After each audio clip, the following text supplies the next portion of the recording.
Guys. Can't see that part of it. Yeah. You have the rest of the council, sir, Mr. President? Yeah, we get the council sometimes, but then Supervisor Lopez with a lot of. So,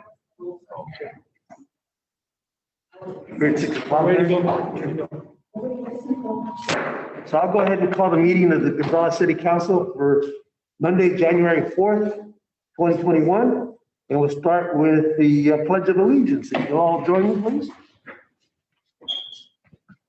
I pledge allegiance to the flag of the United States of America and to the republic for which it stands, one nation, under God, indivisible, with liberty and justice for all.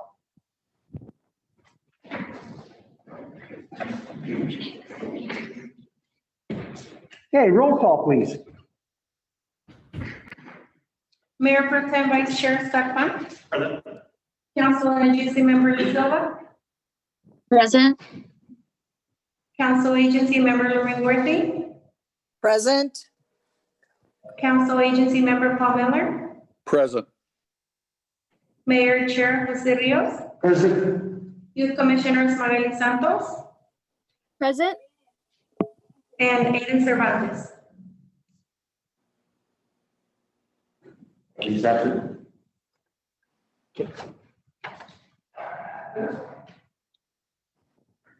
Okay, all those who have cell phone pages or the like, please set them to the silent mode or turn them off.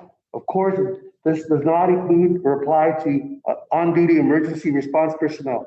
If you wish to address the council, you must stand and be recognized at the podium and give your name and address. Speakers are limited to 3 minutes and 1 appearance per subject.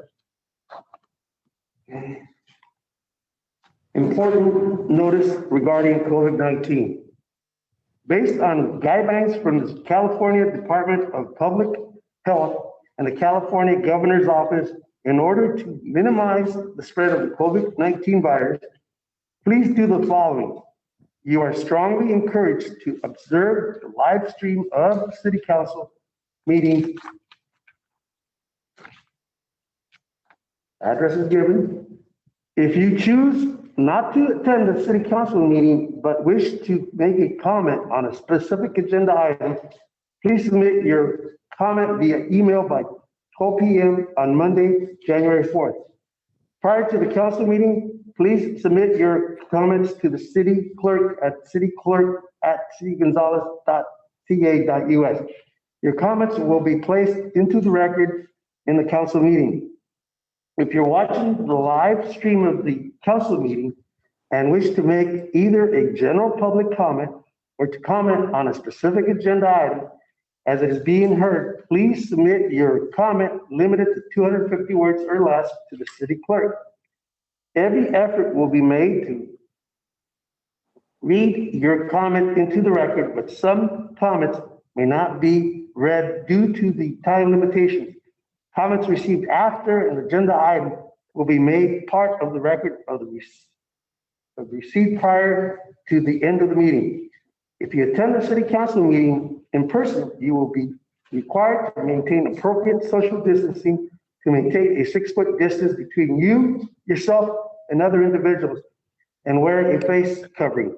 Additional seating, if needed for the council meeting, will be available in the police department's community room at 109 4th Street.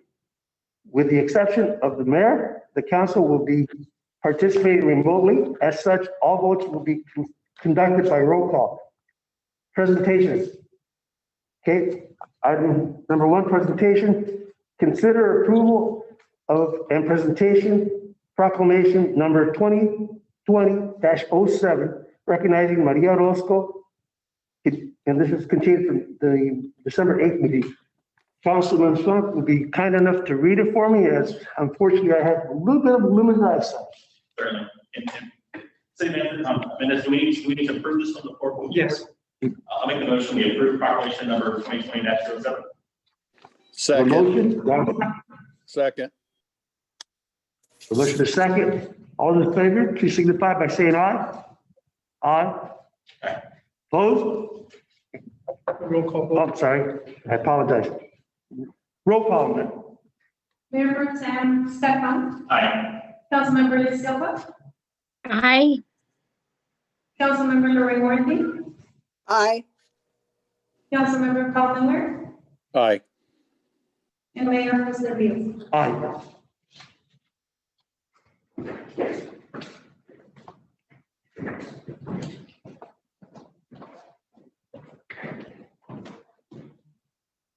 Okay.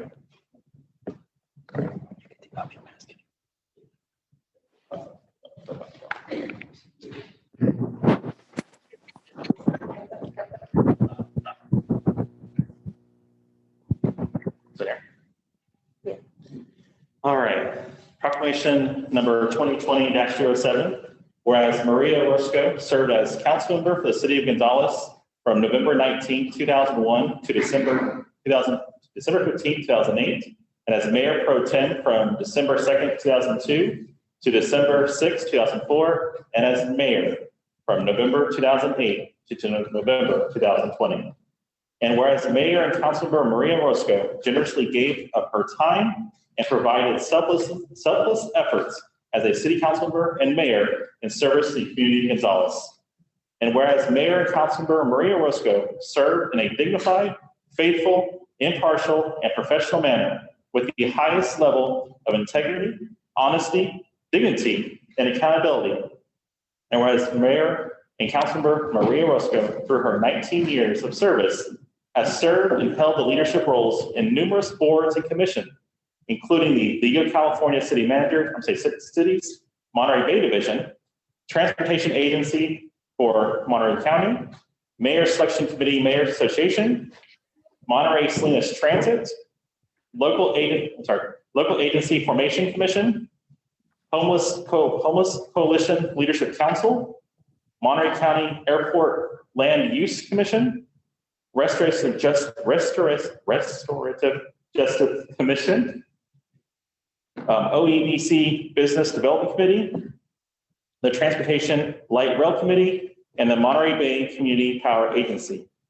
And whereas Mayor and Councilmember Maria Orozco, throughout her tenure, not only served on many regional and county-wide boards and commissions, but locally, she served and helped shepherd and guide the Community Center Committee, Economic Development Committee, the Police Station Project Committee, and the City School Joint Steering Committee.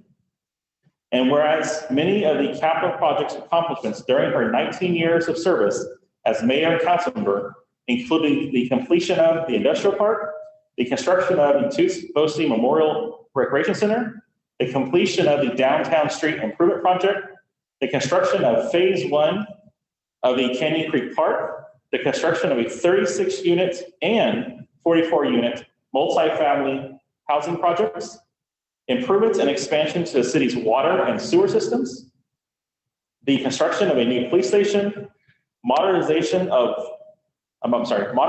lot of the critical equipment needed by the Gonzales Volunteer Fire and Police Departments, the renovation of the community pool, upgrades to the city parks playground, restroom and lighting facilities, the renovation of Alta Street and of Iverson Gloria Road, and the significant increase to the community's health access, which include the Taylor Farms Family Health and Wellness Center and the Clínica de Salud de Valle de Salinas.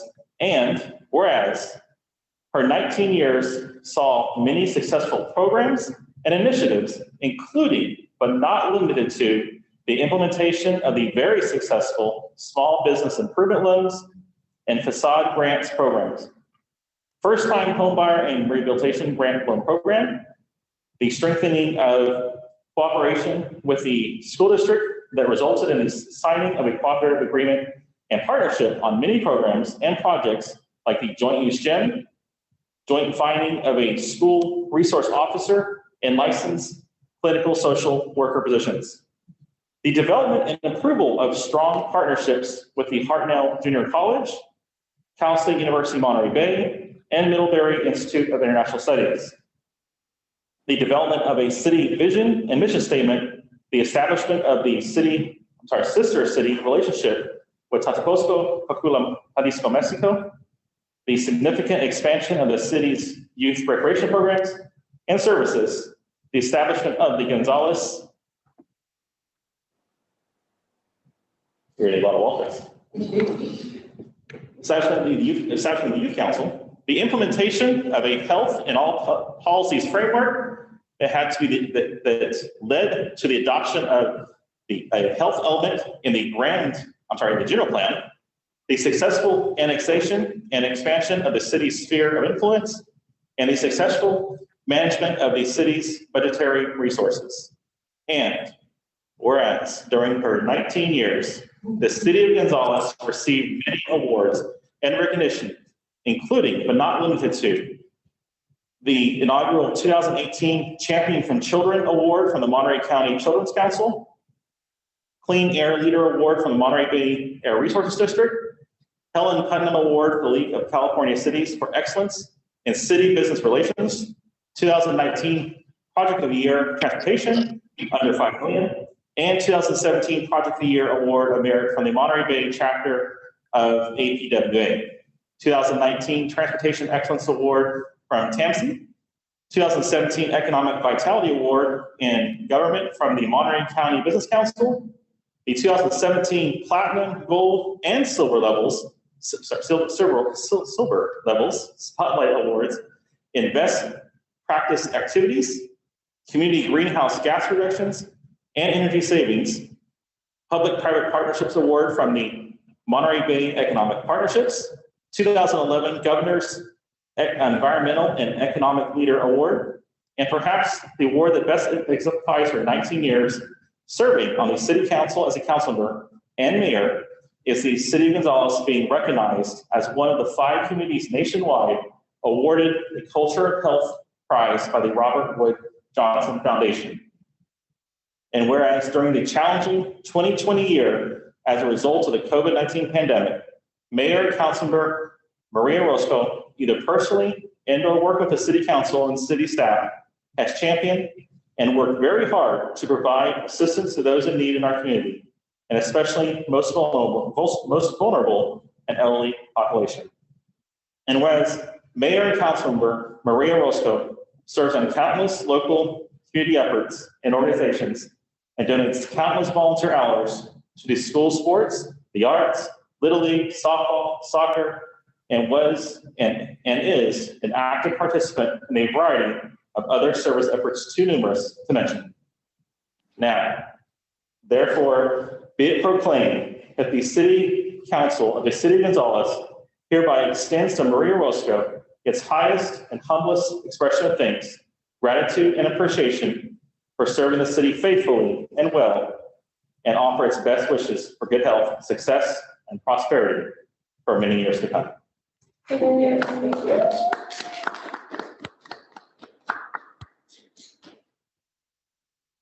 Ms. Orozco, there's a couple other people that like to make a presentation. Unless you want to speak now, you're welcome to do that.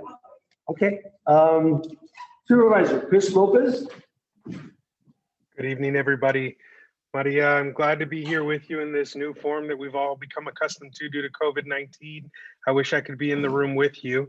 I do have a resolution for you from the full Board of Supervisors of Monterey County, recognizing your nearly 2 decades of service to the community of Gonzales, but also to Monterey County at large. We know most of the whereases as they've been read by Mayor Pro Tem Scott Funk there, and I just want to take an opportunity to talk a little bit about what's below the text that we see in this resolution. When I think about the community of Gonzales and the way that you guys have placed the youth of your community first, the fact that we have tonight with us Magali Santos, and before Magali there was Cindy, there were so many wonderful youth leaders that you guys brought to the table, giving their voice a place within your government. And the truth is that right now, as we battle with COVID-19 throughout the state, and especially here in Monterey County, Gonzales has already set a template for what can be achieved by doing it even before COVID was here. The pandemic that we all face today was something that nobody could have foreseen in this form, but the steps that you took as a community to help address the challenges within your community are now shining through as examples for the rest of the state. And that's due to your leadership and the leadership of this council. And so I'm here tonight on behalf of the Board of Supervisors to recognize you for those nearly two decades of service. But I know that your service isn't done yet either. I know that the way that you serve the community isn't just sitting at a dais and working out of city council chambers. You continue to give back to the community every single day through the efforts that you put forward, taking care of the most vulnerable among us. And I know that you and I have already worked on a few projects in the last couple of months, and we'll continue to do that. But I'm honored to be here tonight to recognize you for all of the service that you've given the city through this role. And I look forward to the service that you'll continue to give, as I know that your work within the community is not done. But congratulations on your achievement of nearly 2 decades in city government. That's not something that comes easy. It comes with a lot of fights. It comes with a lot of achievements, and it comes with a lot of memories and scars. And we know that you wear them well, and you've shown this community what leadership looks like, and we appreciate you and take the time tonight to say thank you. So on behalf of the full Board of Supervisors of Monterey County, I'm going to go ahead and get this all Lysoled up, cleaned up, and get it over to you to make sure that it's COVID safe. But again, I look forward to continuing to work with you, Maria, and thank you for your 2 decades of service to the community of Gonzales. Thank you. Thank you very much, Supervisor Lopez. Next on the agenda, we have Mr. Robert Rivas, Assembly District number 30. Good evening. I'm here on behalf of Assembly Member Robert Rivas. My name's Dominic Dursa. I'm District Director to the Assembly Member. I'll be sharing a quick message the Assembly Member recorded in advance in honor of your service. I did want to, of course, thank you personally for myself and just mention the very first intern we had at our district office was actually a former youth commissioner from Gonzales, Fabiola Moreno. So we are certainly indebted to all the work that you've done to empower youth leaders in your area because they've certainly helped us here in our office. So as long as I can share the screen and hopefully don't get caught in a technical moment, that's embarrassing for me, I'd like to share a quick message from the Assembly Member for you. And it works, so I won't look bad. Can everyone see that? Awesome. Yes. Yes. Maria Orozco has served and been a part of the Gonzales city government for 19 years, both as a council member and as a mayor. What I've always admired about Mayor Orozco is that her service to the city of Gonzales, to our region, spans so much longer than her 19 years of time in elective office. She has spent a lifetime serving our community, our region, working, volunteering to make it stronger, to make it a better place for everyone to live. The city of Gonzales is a lot to be proud of. You guys have done some amazing things. You have proven that small cities can do something to tackle our most pressing issues. And so for that, I want to thank Mayor Orozco. Thank you for your service, for your leadership, and thank you for making a difference.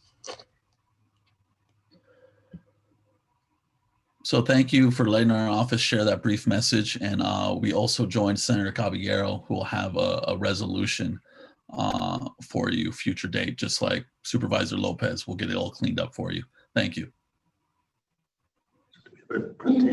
Senator Caballero. Okay. So finally, but certainly not least, from 12th Senate District, our own Ana Caballero.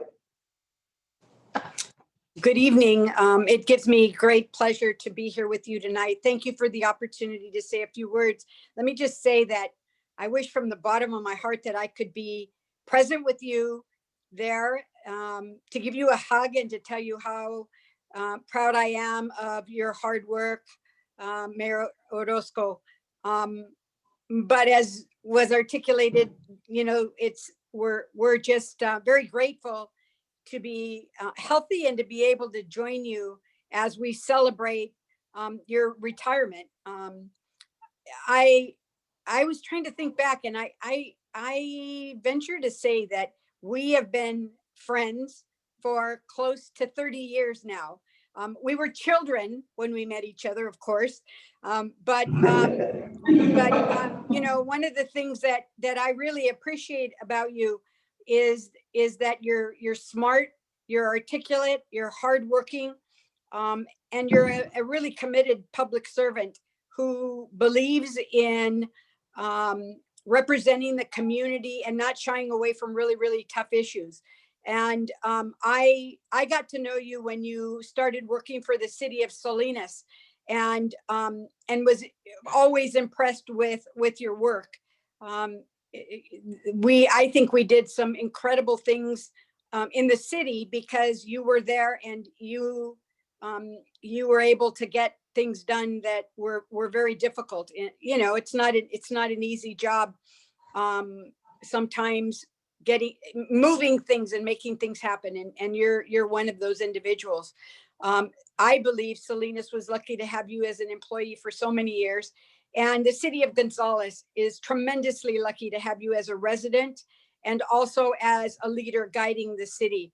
The accomplishments of your community are really incredible. And I repeatedly lift up Gonzales as the shining example, the city of Gonzales as the shining example of what you can get done when you have real committed individuals. And I know you don't get it done all by yourself.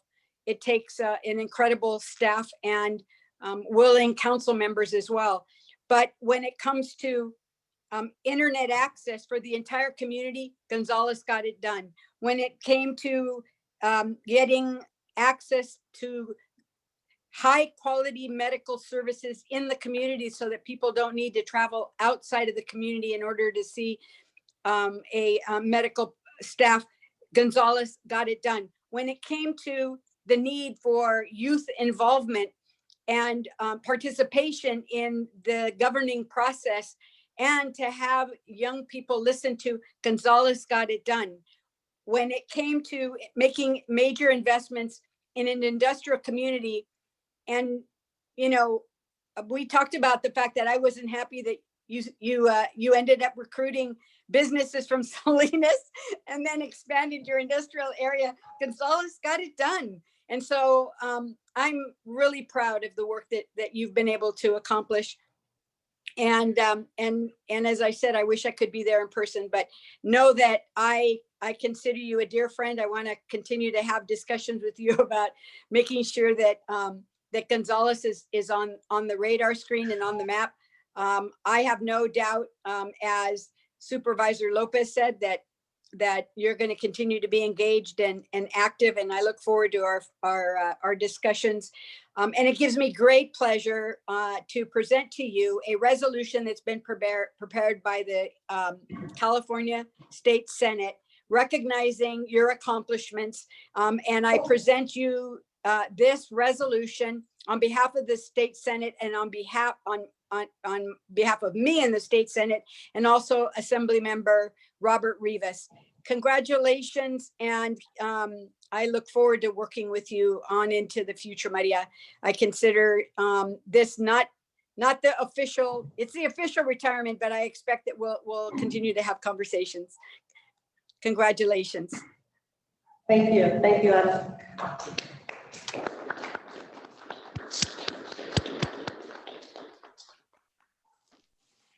First of all, I'd just like to say before you log off, to Supervisor Lopez, I want to thank you for your continued support. Anytime we needed to have something done from your office, you were quick to respond. I want to let you know that those 5 boxes of pozole dinners that you donated, I was able to turn those 5 boxes into 65 boxes. Wow. Pozole dinners for our families. And I want to thank the generosity of many of our residents who supported and who sponsored those pozole dinners, and especially to Councilmember Paul Miller, who also sponsored and helped me deliver. But that is just something that we've been able to do.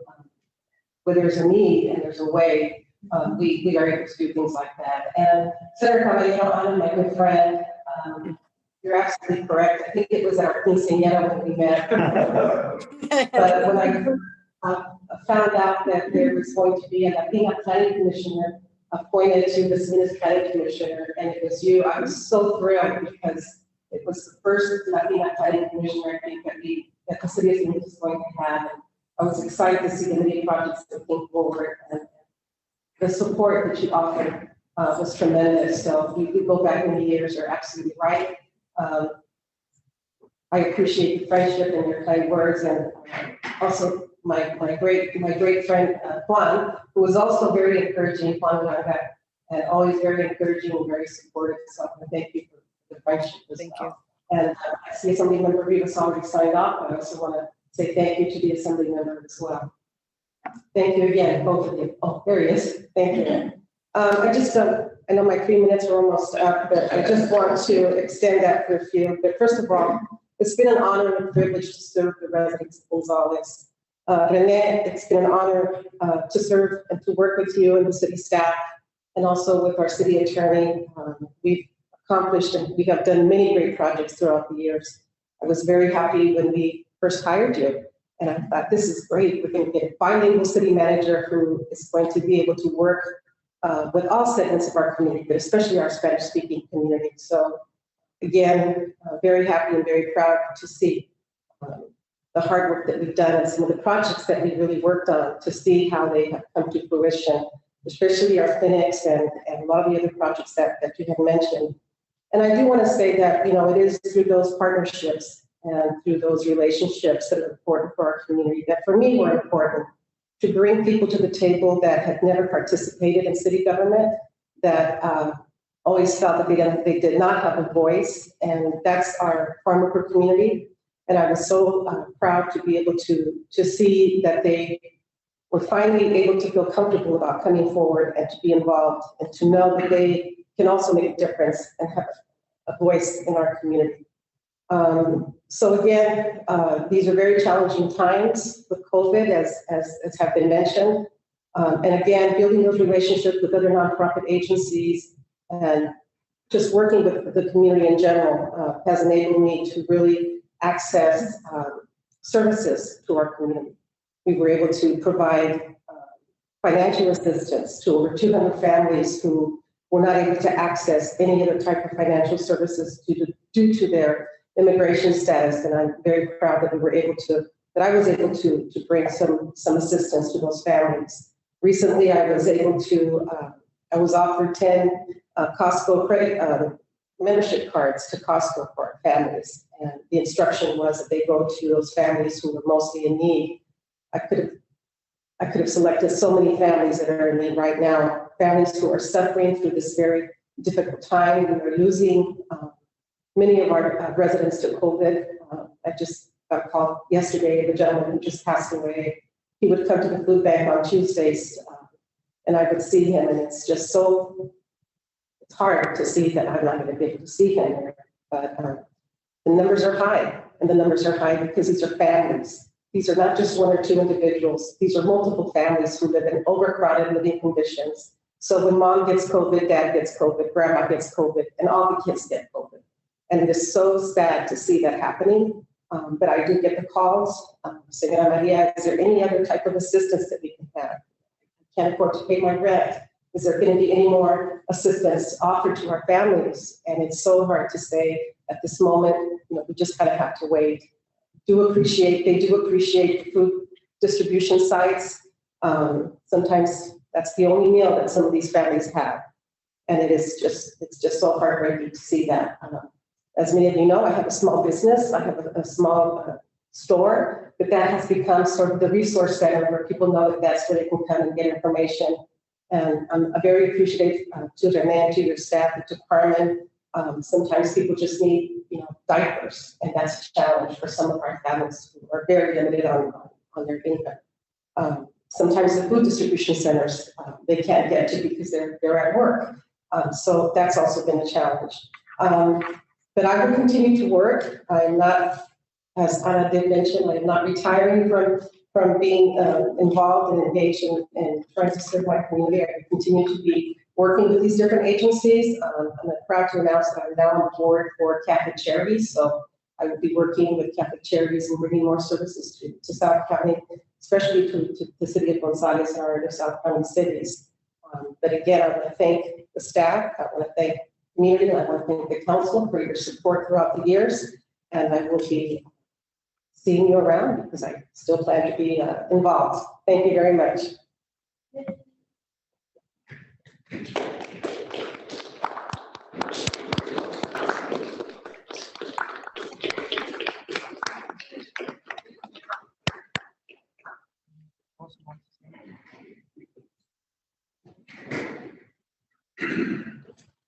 Does anyone else want to say something this evening?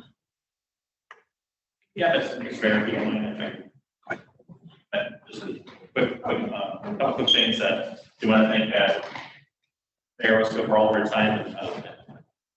Did meet Maria to say early years getting part of coming involved with the city to support that kind of thing when the general plan citizens advisory committee that Maria has been a great friend, a great resource. And to your point, she's active in everything, so it's great, and I know we're going to see you everywhere. And I want to thank you.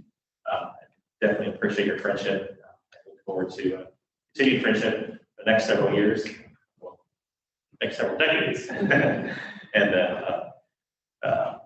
thank you for myself and my family. Thank you very much. Thank you.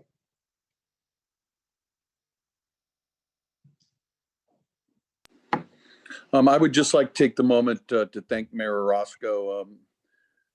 I've enjoyed working with you over the last almost 20 years, and I look forward to continuing to work with you on various things that I know you'll be doing in the community. So thank you so much for all that you've done for this city and will continue to do.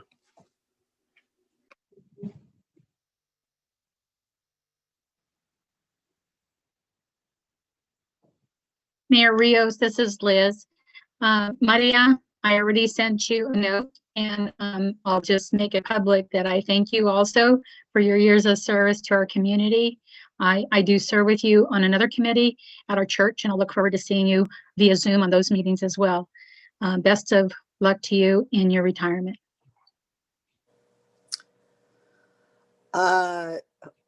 Mayor Rios, I would also like to thank Maria for her years of service to our community and all of the good work that she has done. I know that my husband was one of the first people to work with her and enjoyed his time with her as well. And I know we will see you doing more great things in our community. So thank you very much. All right, and again, thank you very much for your time and your service. We'll go ahead and move ahead with the business from the public. Business from the public not on the agenda. Any member of the public may address the council for a period not to exceed 3 minutes on any subject not on the agenda. The council will listen to all communication that may not take any action. Any member of the public? Well, I have to say, I guess Mr. Martinez was true to his word. And he's probably going to give me those 6 months of leeway. So I thank you. At this moment, I was hoping that you would all join me in just a quick moment of silence. He wasn't a member of this community, but he was a big benefactor to this community. Over the Christmas break, we had a gentleman by the name of Andy Matsui, who started a scholarship program that's now reaching almost every single school in the Monterey County area. He passed away at a ripe age of 85. I actually had the pleasure of being in school with his eldest daughter, Teresa Matsui. So if you would just join me for a quick moment of silence.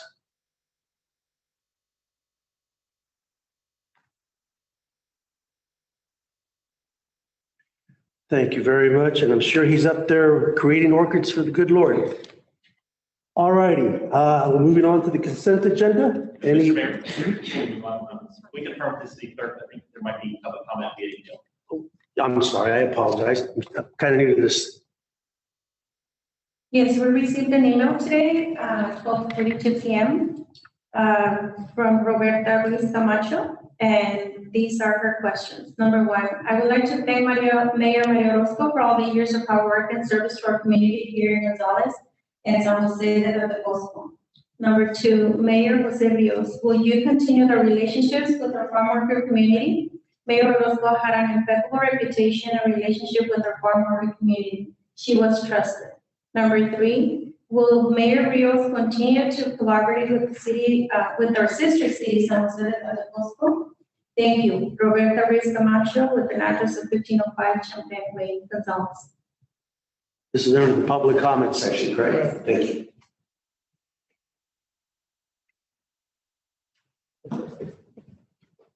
That's it. Well, okay, I know I can't take any action, but of course, my hope is to continue those relationships and improve upon those relationships, but only time will tell. Okay, moving forward, consent agenda. We've all had a chance to cruise those agenda items. Any questions, comments, or concerns, or any item that you'd like to have pulled?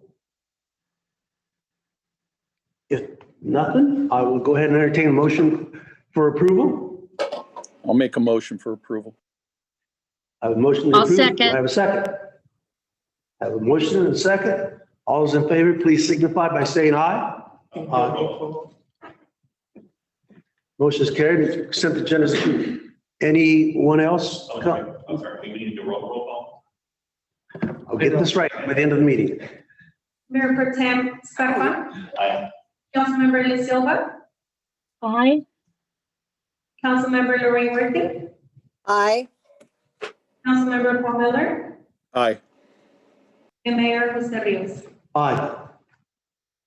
Moving on to item number 9.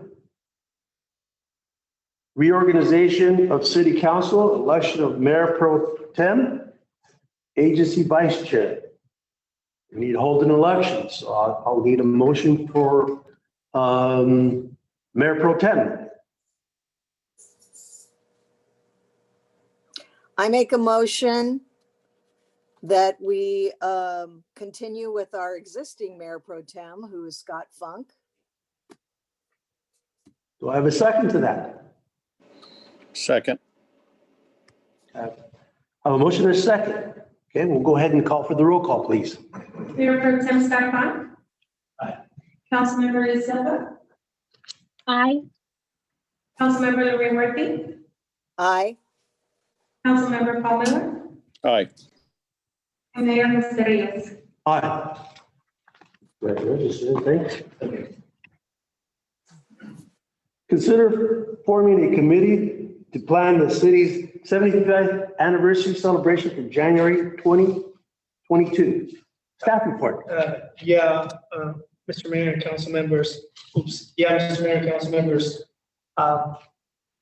January 2022 seems a long way away, but 2020 went, even though it was a difficult year, we got through it pretty quickly. So I think with the 75th anniversary for the city, it takes time to plan it, particularly under the COVID protocols. You know, we're not going to be able to get some of the committees in person. We're going to have to kind of be real deliberate throughout the year to get it worked out. My hope is in presenting it to you that you designate 2 council members to help staff, and we'll set up a call with you, and then we'll discuss sort of how we want to approach it, and then we can bring back a report to the full council on an approach. Hopefully by the end of February, that will be the plan, and then we can engage on the actual plan. So that's it. Actually, our public works director approached me saying, you know, it's 75th anniversary next year. We got to start planning. These things don't happen overnight. So he'll probably be involved in some of the planning as well. So that's really the staff report. I'm really looking for some direction and maybe 2 council members to help staff plan the 75th anniversary. Thank you. I have a question. Well, we don't have any public, so I'm thinking we just go ahead and move on to I'm sorry, maybe. council discussion. Councilor Worthy has a question. Okay. My question is, will you just appoint 2 council members, or are you asking for somebody to volunteer? I'm actually asking the council to designate 2 council members to be on the committee. Okay. Well, I would like to say that I would like to be one of those council members since I do have some experience in party planning. So I'm going to put it out there. And Mayor Rios, I would also like to be on that planning committee since I'm a native of Gonzales and I am very proud of our city. I appoint you, I guess, if that's what I had to do. We've got- It's always easier when people volunteer. Thank you. Okay. Thank you, guys. So I guess there's not much more to discuss on that. We'll go ahead and move on to presentation item number 11, presentation, the city's wastewater system upgrade and expansion. Item A, staff report. Yeah, Mark and Patrick will be presenting this item. Thank you. Good evening, Mayor Rios, council members, and community members. This evening, staff is very excited to bring to you a presentation on the expansion and reconstitution of our municipal wastewater treatment system. I think that the presentation tonight will simply reinforce a lot of what you heard this evening. Gonzalez's ability just to get it done. We know that the industrial park has been an amazing success as Senator Cavallaro indicated and past Mayor Orozco supported. We've also know that we have a lot of development that is being pursued for our community to the tune of approximately 6,200 residential units. And not only in the sphere of influence will there be that amazing build out of home stock, but also to elementary schools and a middle school. And we have to also support the continuation of the expansion of the Gonzalez Business Industrial Park. As we know, we have some very major industrial users, Taylor Farms Retail, Braga Farms, and Del Monte Fresh Produce, which is illustrative of the fact that phase 2 of the industrial park is right before us. And in addition to that, we have the Gonzalez Power Authority, we have the Gonzalez Enhanced Infrastructure Financing District, and we have a number of amazing projects that are going to move this community through the next couple of decades. And staff is pleased to present to you tonight the details associated with the expansion and reconstitution of the municipal wastewater treatment facility for the city of Gonzalez. And our public works director and city engineer will make their presentation, and you'll have a number of announcements that it will make to include the partners, agencies, and consultants that we're working with. So with that, I will be able to have the thoughts.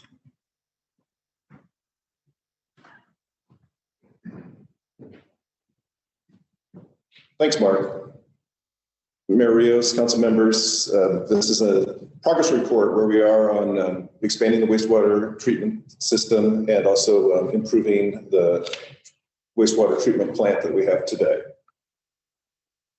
Next slide.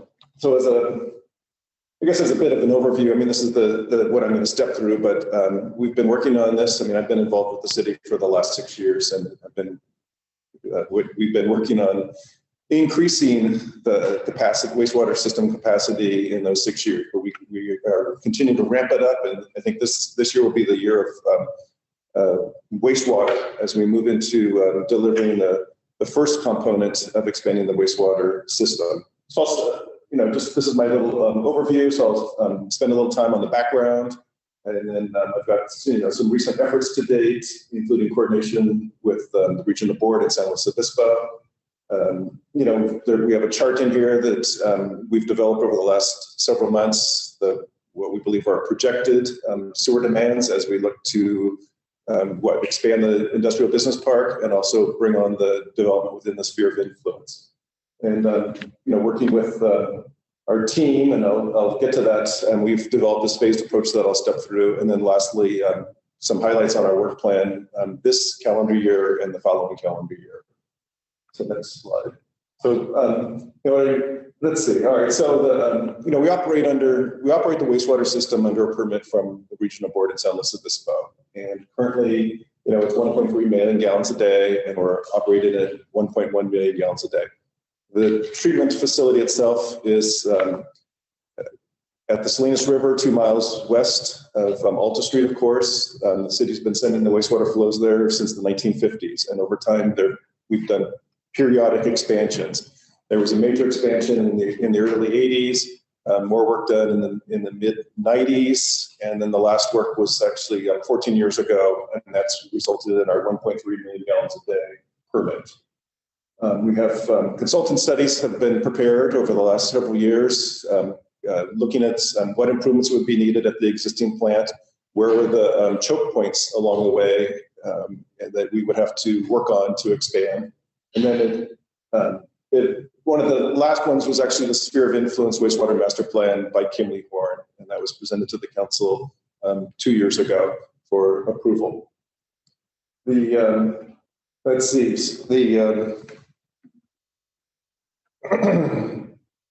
we need to expand the wastewater capacity to serve development. I say it's the constraint to growth here in Gonzales, and it's been this way for quite a time.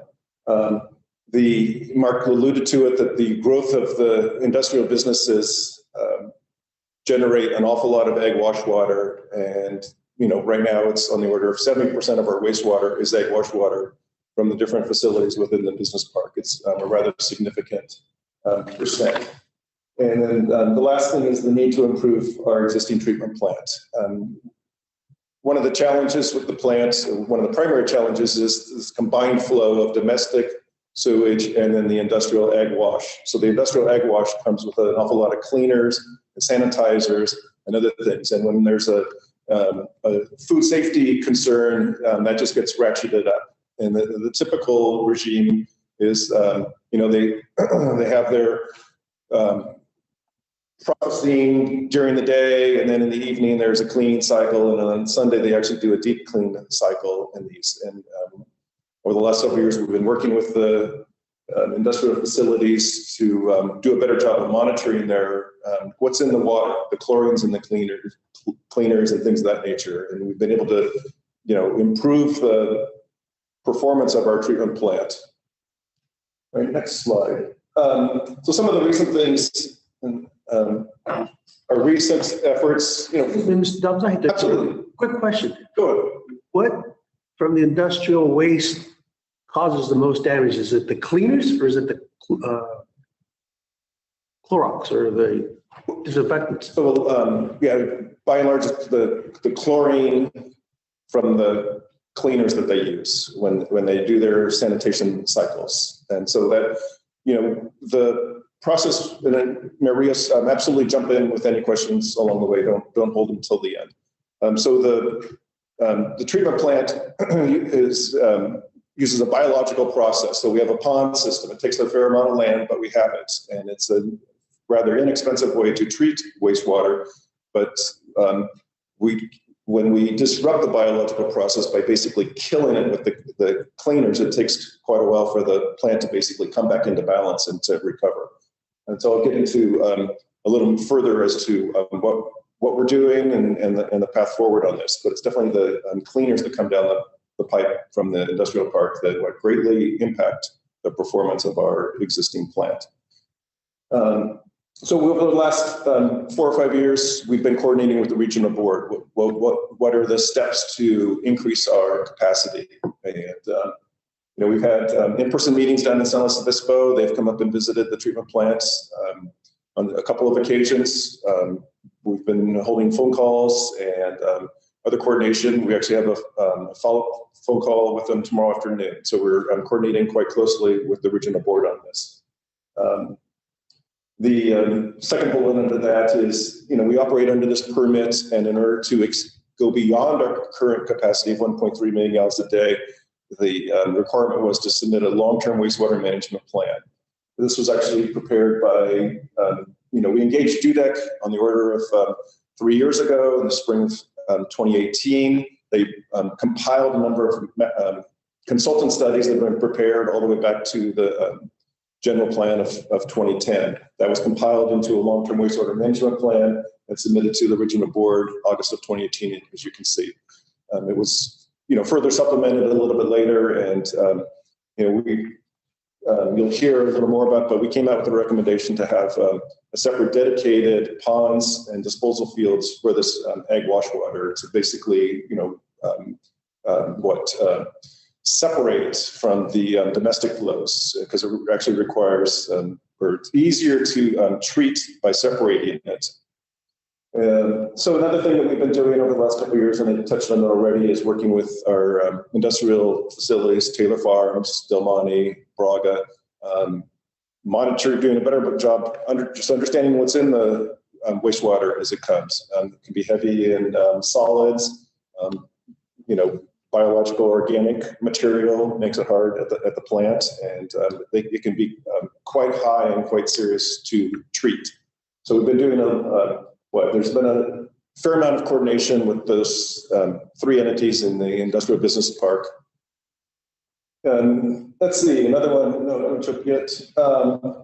So last spring, and I'm joined by Chris Davenport, who's our program manager with SOMAS. So last spring, we brought SOMAS on, knowing that we're going to be delivering some significant wastewater improvement projects, and we need some technical support.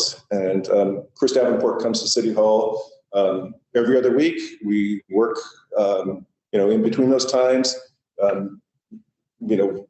The plan that I'm going to present to you in a couple slides.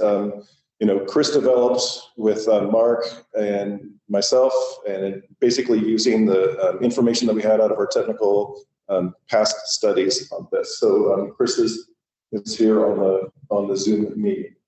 Another one that just demonstrates that we're doing work at the existing plant is over the summer we prepared bid documents and issued them for bid, open bids in November, and the City Council awarded a contract at the November 16th council meeting to completely rehabilitate a lift station that we have.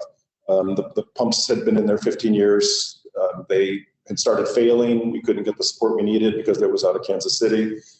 This is a contract that we've executed, and we're in pre-construction. We're basically procuring the new materials, which takes on the order of 2 months to obtain. So that's just a mention, and I know that's on the order of a $540,000 contract. So we are doing the work needed out of the existing plant. Next slide. So I hope you can see this, but this is a graphic, again, Chris Davenport with Mark's help prepare this. So the horizontal is years, and the vertical is 100,000 gallons or 500,000 gallon increments. So the red line is where we're at today, the 1.3 million gallons a day permit. So you can see we're just a hair under it. And then the blue is development within the existing city, including the business park. And then the yellow vertical bars is the projected development in the SOI and other areas within the build out of the city. So you can see, and I'll be stepping through this some more, that we have the existing 1.3 million gallons a day. We have a project that I'll spend a little more time on to get to 2.3, then to 2.9 million gallons a day, and then lastly to 3.8. And that should satisfy our wastewater needs, through 2036, as a matter of fact. So we just, this is sort of the basis as to how we began to outline the phased approach that we're going to do to improve and increase the wastewater capacity for Gonzales. Next slide. So just we had a couple of options to look at in the long-term wastewater management plan. One was to increase the capacity of the existing plant. And so that's option one. So why not just expand the existing treatment plant? And then option two is, upgrade, do the improvements needed. And I'll spend a little bit of time on that, but, and then also build the industrial wastewater facility. And so next two slides have a little more information. So let's jump to those. So option one, expand it. So this would be a whole new regional board permit. Basically, we'd still have combined flows. So we would be looking at a whole new treatment process because the biological process that we have today, we cannot use with the industrial flows. And so we would have a new permit, higher level of treatment needed. It would require additional staff certifications and then much higher operation costs. Also be more difficult to recycle the water, which is a benefit to the next one. So let's jump to that one. So then option two was, construct this 1 million gallon a day industrial waste system and do improvements at the existing wastewater treatment plant.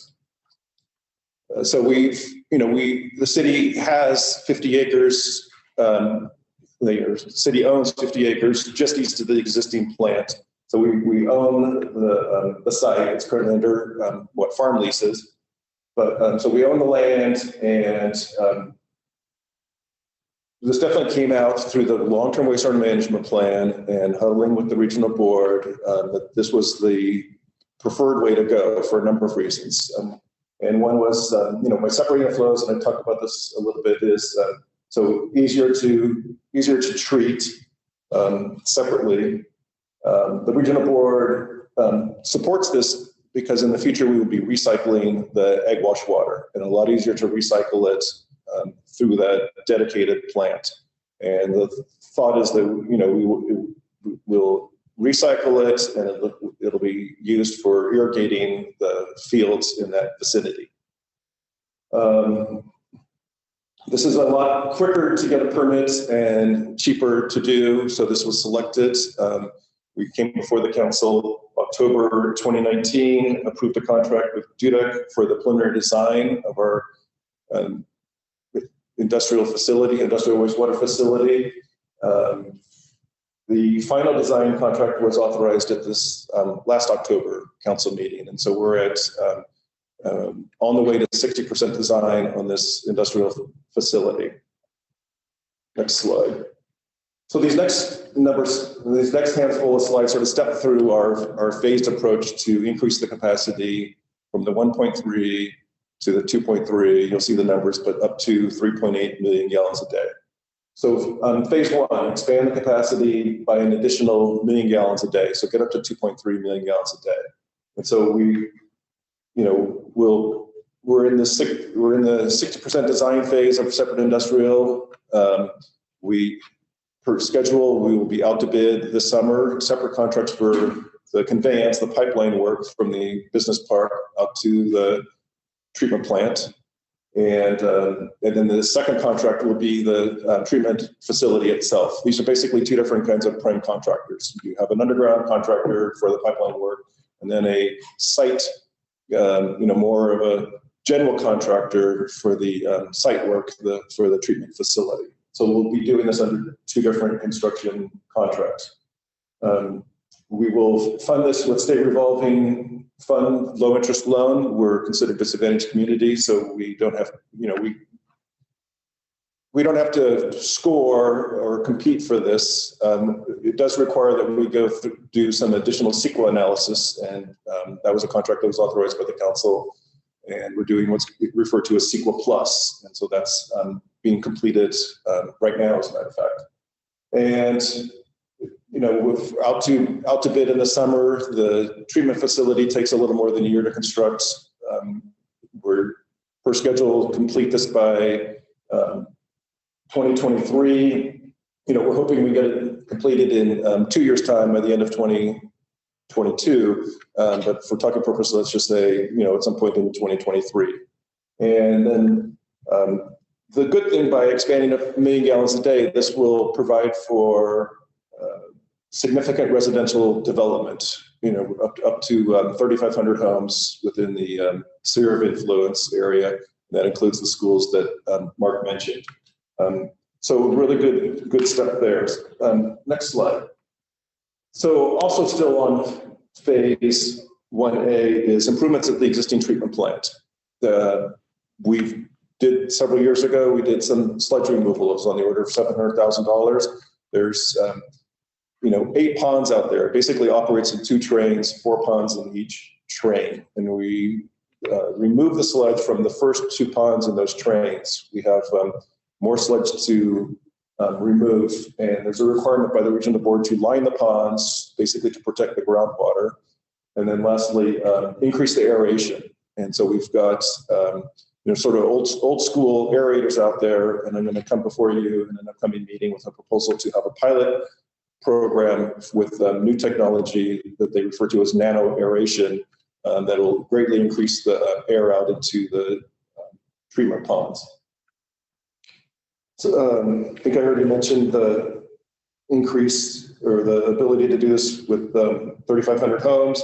And this will accommodate wastewater needs back on that chart that I showed through 2027. So that's the next 6 years, again, with those 2 projects. So this is on the order of, it's $7 million of the existing plant, and then $20 million plus the interest on the state revolving fund of $20 million. So we're looking at 28 million in change for this first phase 1A, sorry.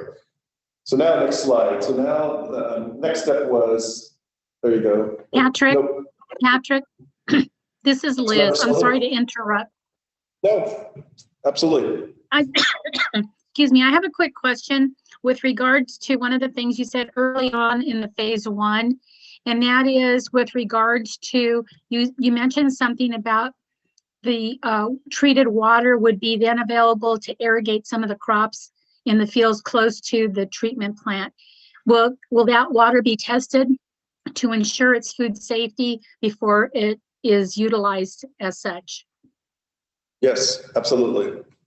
Yeah, and this is one of the things where we look to our friends at Monterey One Water to help us with, because of their very successful CSIP project all around the Castroville area. And we've talked with them, about the fact that we're increasing our wastewater capacity. So we would definitely look to Monterey One, and also just the consultants we have. It absolutely would have to be tested to confirm the food safety element of this, Councilmember Silva.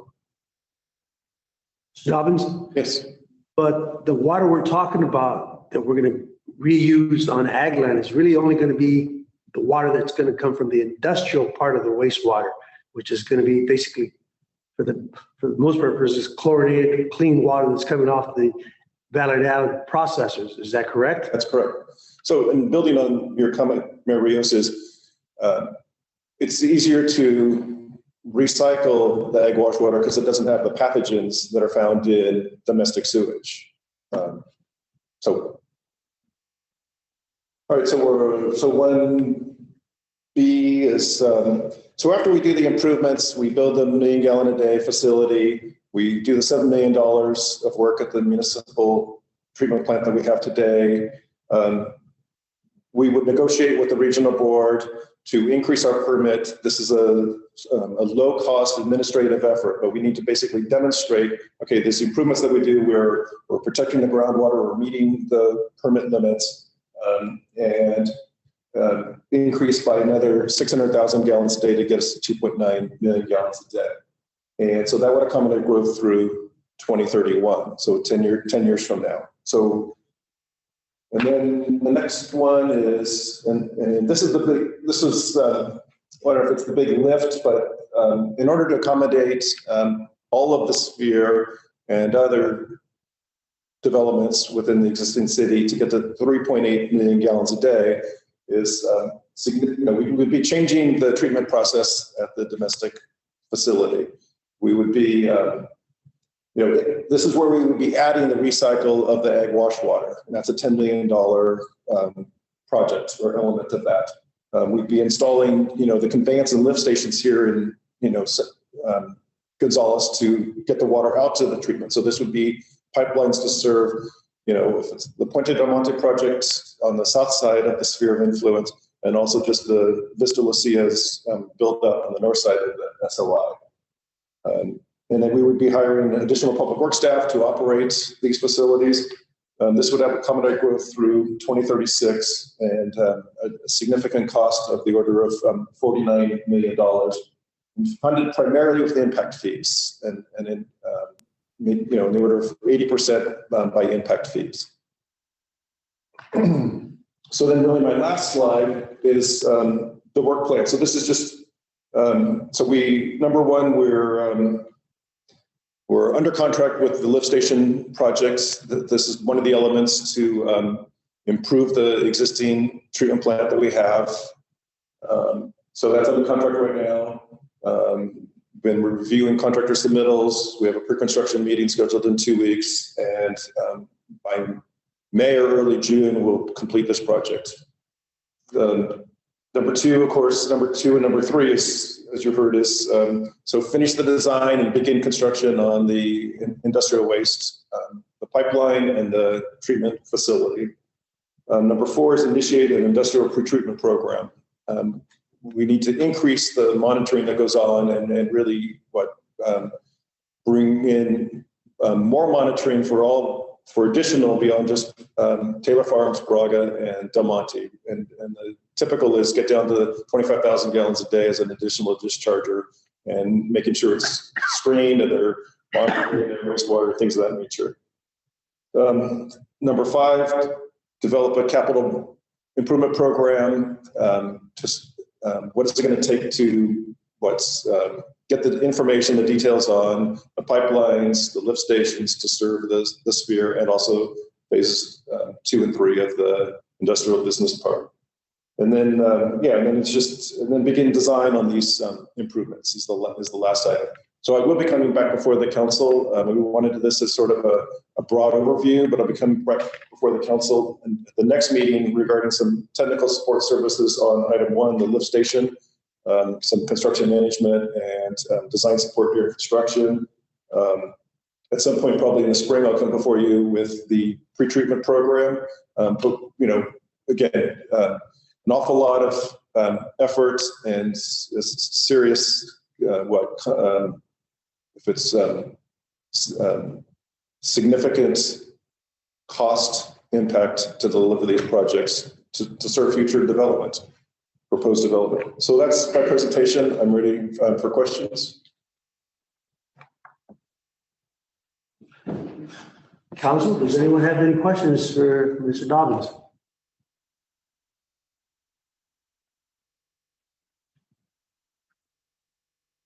Okay.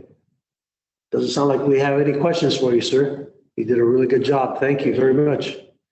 So, Mayor, I know at the future meeting, both Mark and Patrick will bring to you sort of a financing plan. Because while these numbers are big, they are very doable. I know when we presented the infrastructure study reports a few months ago that you approved, they had infrastructure for wastewater at $85–100 million. So the development community on the new growth area is expecting to pay this kind of money. Now, certainly, what staff has done, particularly Patrick and Mark's leadership, is they presented a much more financially feasible project that over time will actually reduce the cost of the growth area. So it's doable. I mean, but we are talking big numbers, but we think that we can, with the state revolving loan fund, we're probably only paying the first few years until the impact fee money started coming in. So, but we'll present that to you because I know that's going to be a heavier lift when we bring those numbers in front of you. Thank you. One quick question for you, Renee. I know that our city manager, Mr. Mendez, since you just mentioned, and Patrick has said it over and over, that 70% of the water that's being processed is coming from our business partners. How are we going to, shouldn't we expect some compensation from the business community? Because if they're impacting our wastewater treatment facility by 70% and our residents are only at 30%, seems a little unfair that if our residents are having to pick up some of this cost, that we shouldn't be going back to those industries that are creating 70% of the cost. No, and that's certainly, I don't know, Mark, you want to respond to that?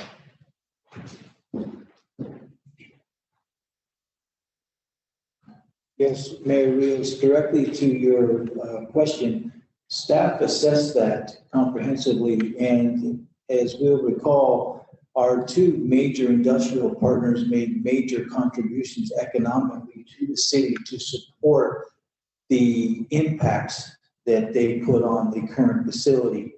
And the fact that they use 70% of the current capacity. So it's basically about 730. The expansion in the sphere of influence, that's all going to be domestic discharge. So the 70% would maintain its current level unless there were incremental tiers to the industrial park. In other words, we had new businesses come in or they expanded current operations and they went in excess of the 70%. So we work very diligently under Mr. Mendez's charge in cooperation with our major industrial partners to work out those economic relationships, and they paid in. And just for historical reference, Taylor Retail Farms, they paid in approximately $3 million, and Del Monte Fresh Produce, another $2 million. And so what that did was to make sure that we had the necessary resources to accommodate the industrial flows from the major users. So they would maintain the consistency at about 70%, and then all the incremental demands would come off the domestic, and therefore it would be an impact issue that would come from the developers. But one of the things you will see is staff is working on updating the impact fees. As you know, a few council meetings ago, there was some thought about the cost of impact on development, whether it's housing, industrial, and so forth. So what staff's looking at is developing a fair, obviously defensible, reasonable approach where we're going to have impact fees that probably lead to infill development within the city to minimize the cost for existing, because they're not the same impacts as we're building out new houses, as an example, or new growth. So you're going to be seeing that. The idea is to maintain a reasonable, practical, to encourage development in the existing city and infill, and also pass on the appropriate impacts to the growth. So for example, as Braga expands, they will be paying their share of their impact, which they haven't yet. As Del Monte expands, they're going to be paying their share of that impact. As Taylor, if they expand, they'll pay, for example, will be paying their share of the impact. So all those fees are happening. The other thing is we're looking at the impact fees for the new growth area. And those, as you know, are going to result in wastewater, water, and circulation. Those are the three major components. And the way to reduce those costs to keep it manageable and not to pass that on to the consumer through the purchase of a house is going to be as cost effective as possible, which is a lower cost improvement on wastewater helps keep those costs down to the house to the extent we can. And so you are correct. Mayor and council members, the new development is going to have to pay their fair share of the growth. It's not going to be existing development. Existing city residents, for example, if they're adding ADU, no impact fee. If they're going to be expanding, like you had a potential project in the planning commission, we'll be bringing to you an impact fee that more fairly captures the impact and not the existing impact that we have today. Because frankly, right now, what we do is we're passing on a global impact fee to any development. We haven't broken it down. So all that work's happening now. So you will be getting a tiered, phased impact fee system structure in the near future. Thank you. Thank you. We're going to go ahead and open this up to public comment. Do we have any public comments, written or otherwise, Ms. Villegas? No. Thank you. If there's no other public comments, then we'll go ahead, because I see no members of the public here. We'll go ahead and return it back to council discussion. I'll start with Mayor Pro Tem, Mr. Funk, and then we'll go around. Yeah, no additional questions or definitely looking forward to the infrastructure breakout or build out. So obviously it's one of the next major steps for us. So. Councilwoman Withing. Thank you for the presentation, Patrick. A lot of really good information, and I look forward to seeing how we continue with this. Thank you. Councilmember Miller. No questions. Thank you for an excellent presentation, though, and a lot better understanding of what's going on out there. Thank you. Councilwoman Silva. I have no further questions, and I also appreciated the presentation tonight. Thank you. We don't need any council action, do we? Because you're not asking for money or anything, right? Correct. Again, Mr. Dobbins, thank you so much. I do appreciate your clarity and your comments. And Mr. Ortinian, again, thank you for your analysis and getting those entities to pay up their fair share, because, you know, right now, 70% of it being used by them, I think it's only fair that they pick up that cost. So thank you. I appreciate that. And hopefully, Mr. Braga comes in with his eyes wide open and understands that when he develops that future food processing facility, that there are going to be costs associated with that. So fantastic. Finally, or not finally, moving on to item number 12, an update on COVID-19. Yeah, Mr. Council members, this is our typical update. It's, I have a few slides, not a whole lot. Go ahead to the next one.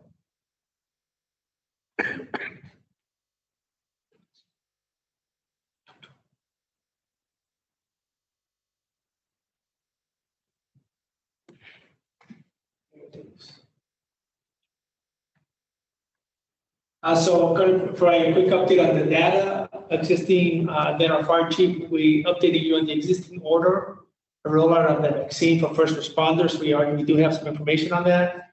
And then just going to brief you on the city's business assistant efforts, kind of just to change it up a bit.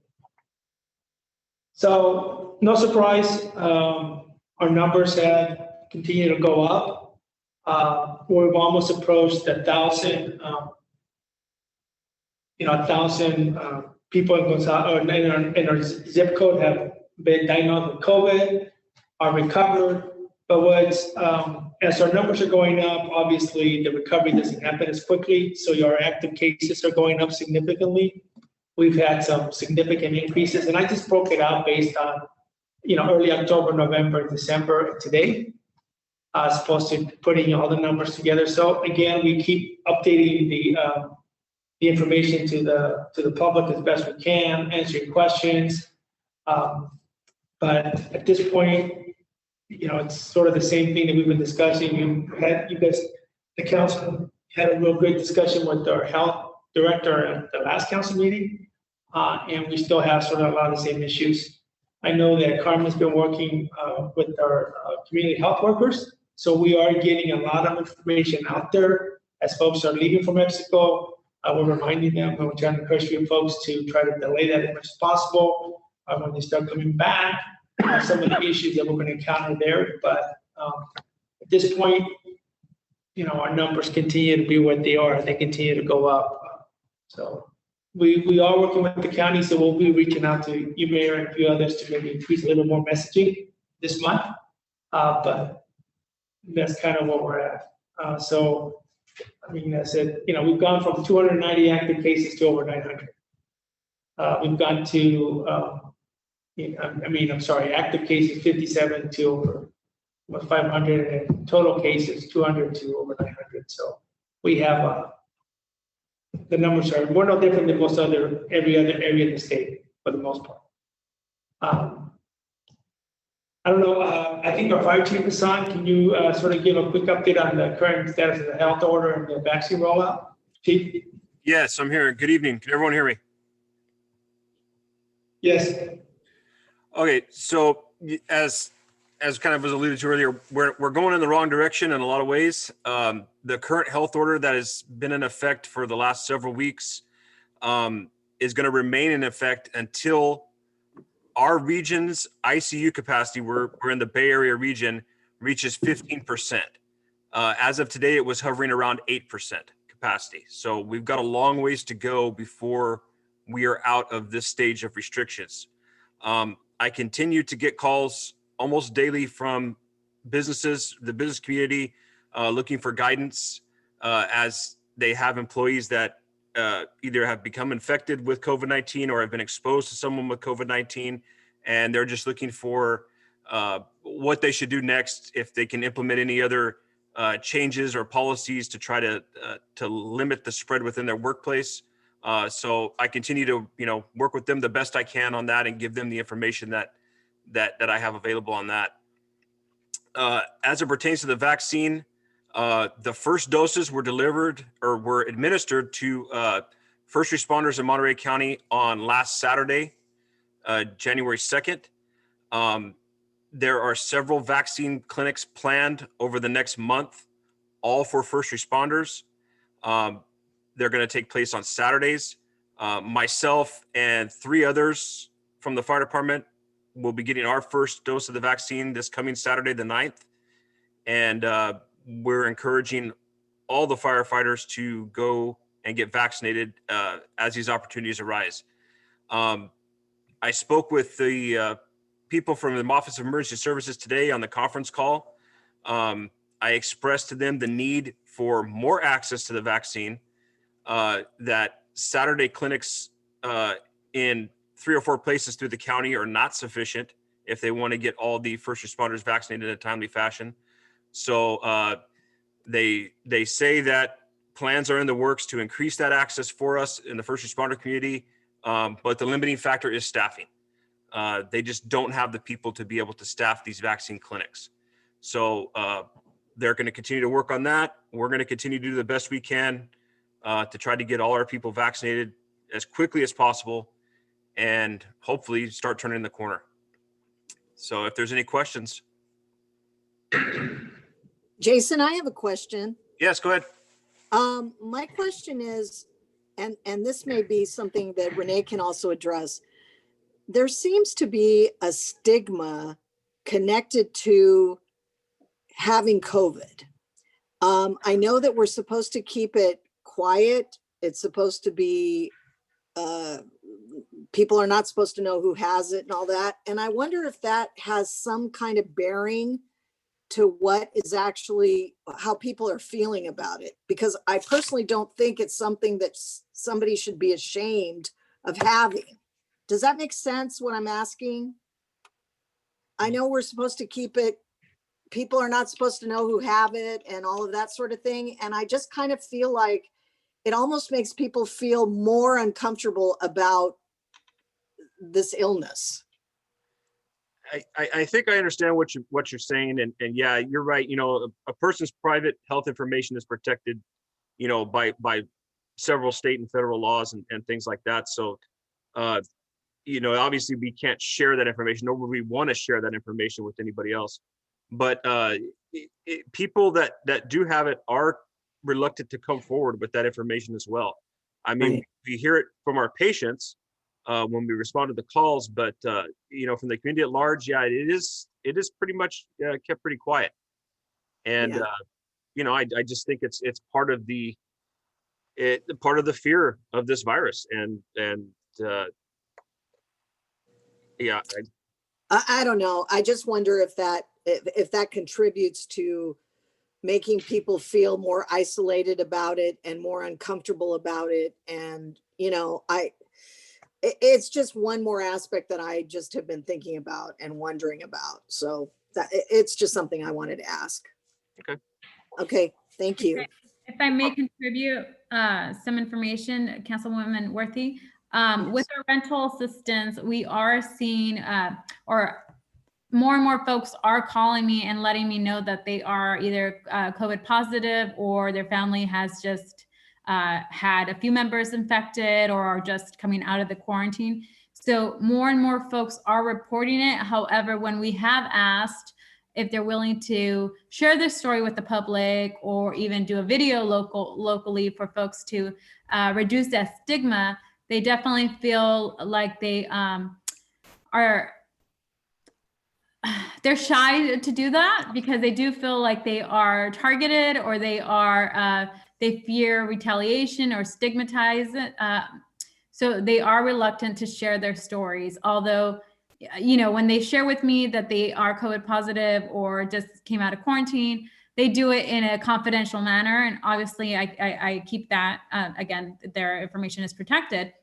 So they're likely to share it when they're seeking services, as Jason mentioned, but there is a real stigma around it from what I've noticed. And those that do share are very clear about being discreet with that information. So it is something that's come up and we've discussed it in terms of how do we help people not feel stigmatized or ashamed or isolated because it is widespread.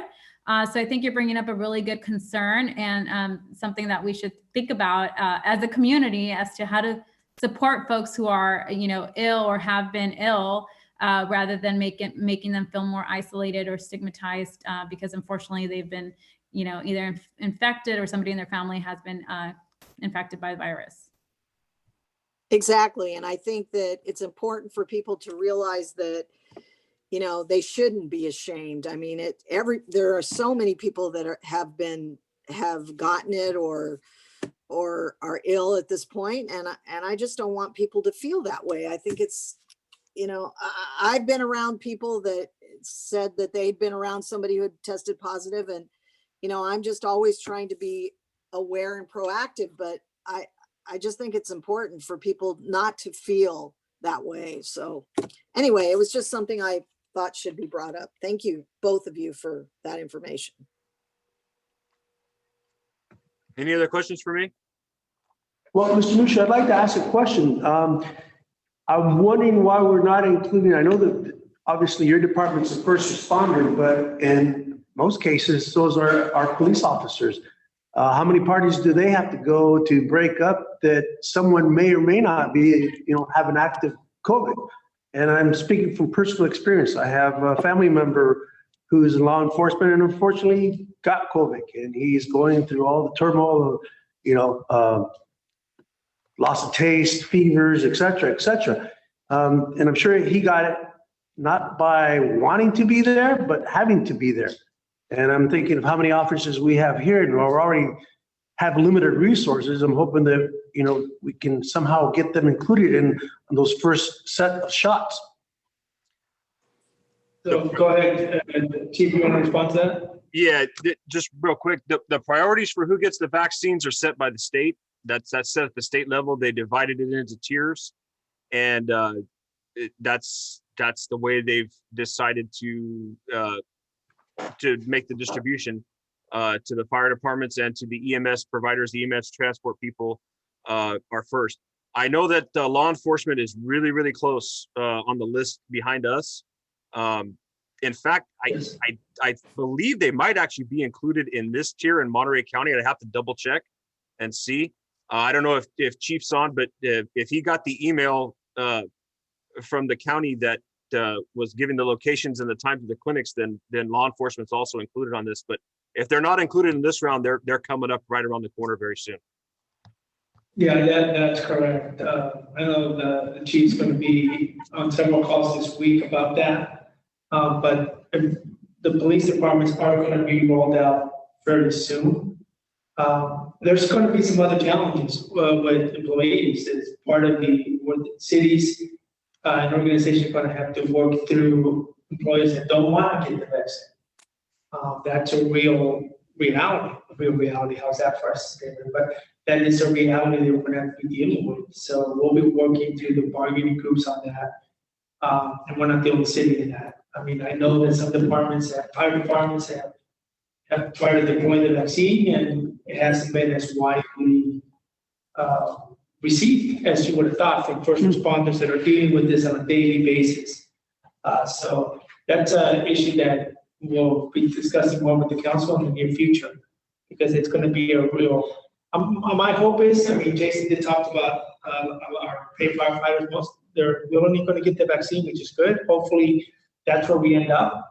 But we're going to start going through a tier, probably police departments. Then at some point, you know, public works employees, because of what they do, depending on what they're doing in public works, they're going to be on that tier as well, because they are exposed more than potentially an office worker with the shield. So we're going to have to work through all those tiers. But I think police is coming up fairly quickly. Good, I hope so, because Mayor Craig from Salinas mentioned that she's got 20 officers out with COVID. So no, it's happening. So anyways, I just we'll keep you informed as much as possible on that. If things happen, if we get information in between council meetings, I'll put it out to you. And then the last slide is really just on the business. We've been doing a lot on city business loans and grant assistance. We do have 7 existing CDBG block grants loans out there. Deferred payments were deferred till 2021. So we're working with our businesses on that. And basically all that means is we recalculated and add a year or 2 years to the loan payment. So it's not a big impact. it helps that we're not really using some of that funds to maintain other programming right now. So it does give us a little bit of flexibility. We did provide $10,000 CDBG loans, and they will be forgiven. We did get that approved if certain requirements are met, so we're working with the businesses there. We are also assisting businesses submit application for either CARES funds or other funding sources that are not city originated. So for example, 6 businesses were assisted in submitting application for the CARES funding directly. That did not come through the county. 4 were funded, 4 have been funded to date, and 2 are waiting funding. 4 businesses that were assisted with the county's grant program, and 2 were funded. 1 is in process, and then ultimately declined to submit. And then today, the mayor, you were on a session webinar on the new COVID-19 relief grant that's being put out, and we are getting that information out to our business as well. Alejandra and Matthew working with their business consultants, so we're doing it both in Spanish and English. And to the extent we can assist businesses put in for that grant, which is not a loan, it's a grant, we'll get it done. What we're seeing now with our businesses is now the ones that initially did not felt either hesitant to apply because of what they perceive as requirements are more readily not coming forward and apply. So some of the requirements have been changed a bit, so it's made it easier to onboard our business. And Mary, you commented today, we talked a little bit about some of our smaller businesses that are potentially being more impacted. So we've been trying to work with them. Certainly the big guys and the big girls, the big businesses, they're fine. They seem to be doing okay. I mean, we've had a few that have been impacted depending on the nature of the business, but for the most part, almost all the businesses in the industrial side of the city have maintained operations. Have seen some dips, but a lot of those are maybe cyclical in nature because of the season or whatever, the weather, not necessarily because of COVID. Church Brothers did, because of the business they provide, and they do more of the retail. They have downsizing, they are sort of reducing their operations. So we will get a little bit of an impact from that. But the flip side of that, Pape, is when full-blown construction and opening new businesses, Del Monte is moving forward with their expansion. And Braga is, once we get the wastewater issue and over that, they're looking to expand as quickly as possible as well. So anyway, we are putting let's not forget about Mr. Caraccioli. Oh yeah, and then Mr. Caraccioli is doing his wine and everything, and he's doing, I don't know if you've noticed that on the median between Alta and Alta Minor, gonna be putting in grapes and stuff, which is be great. Working with Patrick and Matthew on that. So we do have some businesses that are expanding, and we're trying to keep in contact with our small businesses as well as our restaurants and so forth. Some of our restaurants are actually doing remarkably well. Others are struggling a little bit more. So just depends on the nature of how they adjust it. So that's all I have for this report. Hopefully the next council meeting will have a little more information on the rollout of the vaccines as we start getting it rolled out more. And we'll be able to report to you that it's been made available to our police departments and we start going down the tier. So I'll be happy to answer any questions, but that's it. Thank you. Okay. Any questions to Mr. Mendez? No. So no action. No action. Okay, we'll go ahead and move on to item number 13, consider council appointments to boards and committees.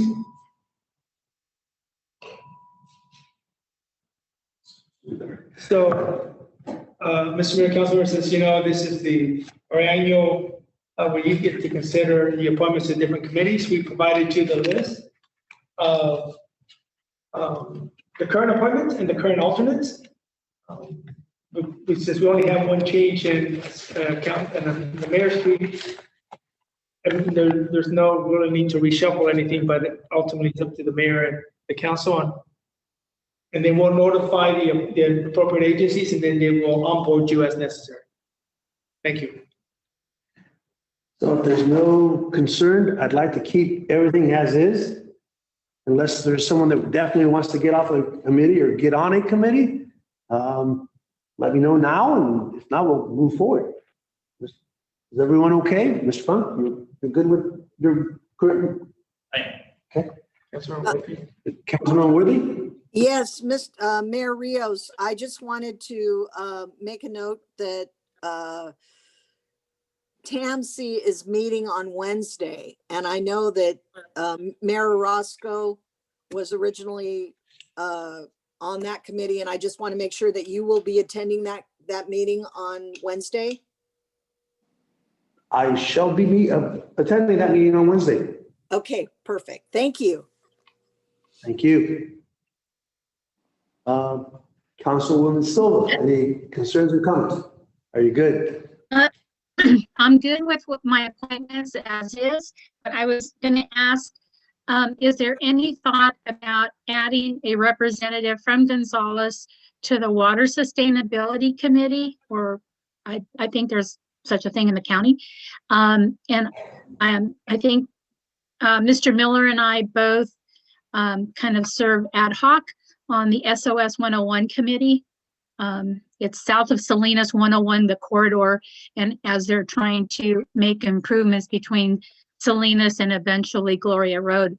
Right now, it's only going to reach up to Chular, so I'd like to stay involved in that. I don't know about Mr. Miller, but I'd like to stay involved with that. Yeah, I definitely would also. Thank you. So to the mayor, we can add that to the list. Okay. To make it more efficient. On the Groundwater Sustainability Agency Committee, we actually are the alternate. King City is the primary and is the city manager. Steve is the primary. I'm the alternate, but certainly a council member can be the alternate depending on agencies do different things. On the technical committee, because there's a technical advisory committee to the Groundwater Sustainability Agency. Our Public Works Director, City Engineer is the primary on that, with Soledad the alternate. So we do have on the Groundwater Sustainability Agency Committee, City of Greenfield does not participate in that because they are their own jurisdiction. But so King City's the primary on the board, we're the alternate. On the technical advisory committee, we're the primary, Soledad is the alternate. So certainly if you want to explore a council member on that, we can get that on board. So I don't know that we need to have an appointment by a council member, but maybe add that to the list. And when we have the monthly updates, maybe we can get an update from that group as well. That's a good tip. We'll add, okay. Thank you. We'll add it to the list. Thank you. Any other discussion?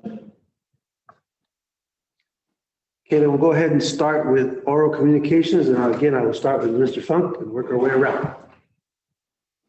Thank you, Mr. Mayor. Yeah, it's a great tonight. Basically a happy new year to the community and to the council and staff.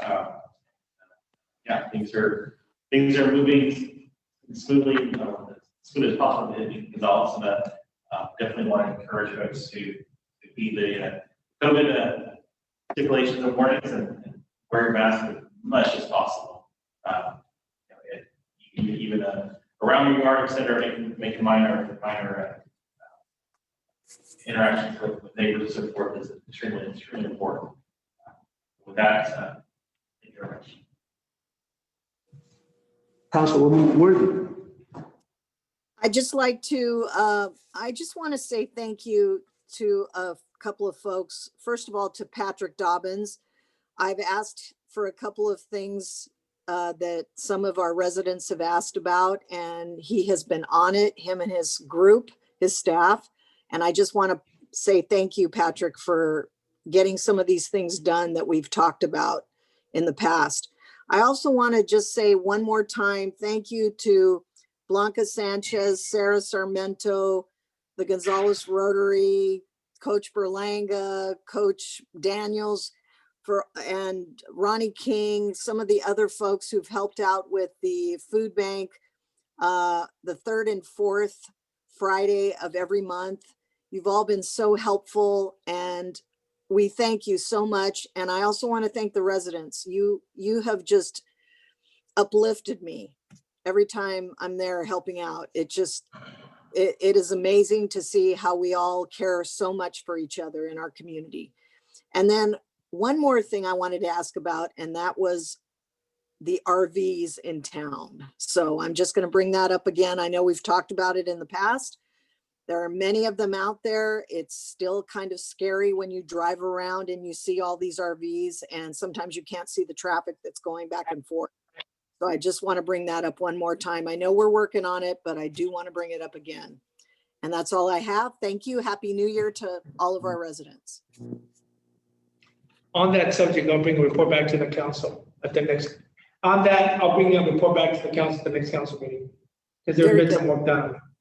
Thank you.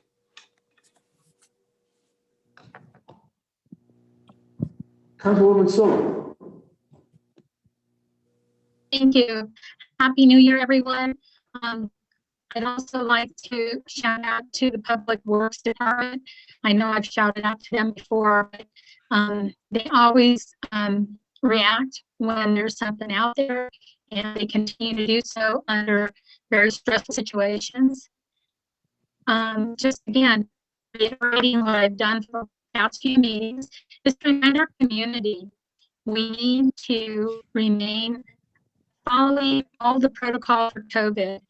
Wear a mask, social distance, limit your trips outside your home, and no social gatherings more than your immediate family. Let's get our numbers down. As Renee reported earlier, our current numbers as of Saturday, we have 411 active cases of COVID in our zip code, and that's just it's unbelievable. And again, I think somebody else said earlier that people feel some sort of a stigma. I don't know what it's like. I know how scary it can be to think that someone that you love could have it, and then you wait 48 hours to get the notification. So let's all do this together so that we can gather again together in the very, very near future. Hopefully, we'll be able to gather for this year's graduation class, or the fairs, or anything. I mean, at this point, we have these virtual parades. They're nice, but I think we all miss each other. I miss people.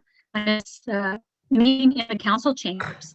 But again, let's all follow the protocol, and so we can all get together soon. Thank you. Take care. Thank you. Councilmember Miller. Like to wish everyone a happy new year. I know the other council members have talked about the COVID. It's up to us to do what we have to do, or we're not going to get out of this. It's going to be a while before the general public is going to get the vaccine. So it's going to be up to us to do the things that we need to do by wearing a mask and social distancing. So I just encourage everyone to do that. Thank you.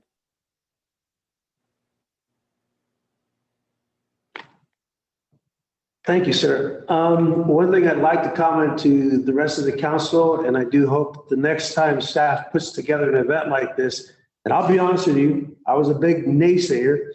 Matter of fact, I pretty much had a gun put to my head. The Christmas parade, I'll be honest with you, I did not want to participate. As you all know, I can't drive, so I knew I had to be driven around, and I thought I felt a little lame about being driven around. My daughter-in-law decorated the truck. My wife drove it. And I'm going to say here publicly that I'm ashamed to say that I didn't want to participate, because once I was in the parade and I watched the smiles of the children as we passed by their homes, priceless, priceless. And I felt about that big for having said no. It was really a fun event. And the best part of it is watching the smiles that were generated from all the kids out there. I got to thank Mr. Mendez. He did an excellent job of getting staff to put that all together, and even had a nice looking backhoe on a little flatbed that was put together, I guess, by Public Works. Maybe Mr. Dobbins painted it. I don't know, but it was very well done. It was very, very appreciated. My grandkids said, because they're in tobaccos right now and tobacco. Yes, baby, tobacco. But they loved it. So again, I wanted to thank staff for that effort on their behalf. And I do encourage and hope that next year, if there is a next year, that and we do something like this, that the entire council show full support for this, because we had 20 and we actually had the Supervisor Lopez be part of that. So I do hope staff sent him a nice thank you for participating in our little community. And it was a really fun event, and I definitely will do that again. Again, thanks to staff for all your fine work. And I can't wait to see when that industrial wastewater is complete. It'll be really, I think, a state of the art, but something as an example for the rest of the communities that have these large water users, that, you know, we can clean it and reuse it. And that's the best way to do the things with that. And I do understand that, you know, splitting that up into where we have the industrial, we have the residential makes all the sense in the world. There's a lot less to pathogens in the industrial than there are in the residential. And that's the biggest, I know, concern with people, that they think it's going back on ag products, and to think that it's, you know, it's got the pathogens in it, but obviously this will not, and will be quite clean water. And I'm hoping that we continue to grow some great vegetables. And again, I can't wait to see that project completed. I'm still part of this. Really, that's all I have, but I want to thank you again. Yeah, so thank you. Staff did a remarkable job on the Christmas parade. So Sarah and her staff, too, everybody, all the works really got behind a lot of it. So they were talking about what to do next year, so I appreciate it. Yeah, we are basically thanking everybody that participated. We had a lot of people show up, which is awesome. We'll be working with the measure, the TT Advisory Committee, to set up the subcommittee for the new measure, Measure X. So that'll be happening very soon. So we can start doing that. And we are currently accepting applications for planning commissioner, letters of interest, I guess a better way of putting it. That we'll bring that to the council at your next council meeting for you to appoint planning commission member that was vacated with planning commission Yon moving on to the school board. So we vacated a seat. So there is a seat that's available right now, and we received some letters of interest. So if you know of anybody that's interested, please send their letters to our deputy city clerk, and we'll bring that to you at our next council meeting. So that's all I have. I don't know. Magali. Thank you, Mayor. Okay, our youth commissioners, Magali? Yes, good evening, everyone. I want to start off by wishing everyone a happy New Year's. I know my family and I had a really good time. We stayed home. It was cold that day, so we stayed in. Of course, just instant family, and we had a really good time.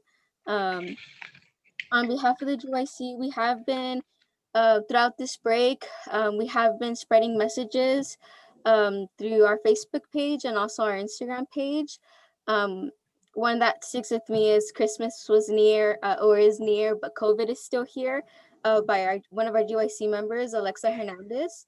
And so we will continue to be sharing those Canva posters and flyers on both our social media pages. Also, we hosted a little scavenger hunt activity called Hunt of the Holidays. And we are still hoping to receive submissions. We have received a few, and it was like a little bingo card that we shared on our social media so that families could participate. And they will receive little prizes at the end. It was really fun. My family and I participated in it as well. So it was just a fun thing to do home, and to be safe as possible throughout this holiday season. So that is it on behalf of us. Thank you. Thank you. Mr. Cervantes, anyone? Hi, everyone. I don't currently have anything to report. I believe Magali covered everything. So, but Happy New Year to everyone. Thank you, sir. And before the end of this year, I will get this right. Ms. Villegas, on several projects or several of these items, I didn't ask if we had any public comment, and I apologize. There was no comment. Oh, good. Thank you. So we're good. Good. Any more? I don't know if Carmen has anything to report on the community social worker or anything. I don't have any updates other than the fact that we're continuing to spread the messages around COVID, the numbers, the social media. Renee mentioned earlier that our community workers are out there sharing the flyers about discouraging travel and just making sure everybody is aware of where the local testing sites are. So that's all I have for today. Nothing else to report. Okay, thank you. Sarah's home, so we have nothing else. Okay. We have nothing else. I will entertain a motion for adjournment. I make a motion. I'll second. Okay, we have we need roll call, please. Member Pro Tem Scott Bont. Aye. Councilmember De Silva. Aye. Councilmember Lori Worthy. Aye. Councilmember Paul Miller. Aye. And Mayor Jose Reyes. Aye. Stand adjourned. Thank you all for your time and your patience. Good night, everyone.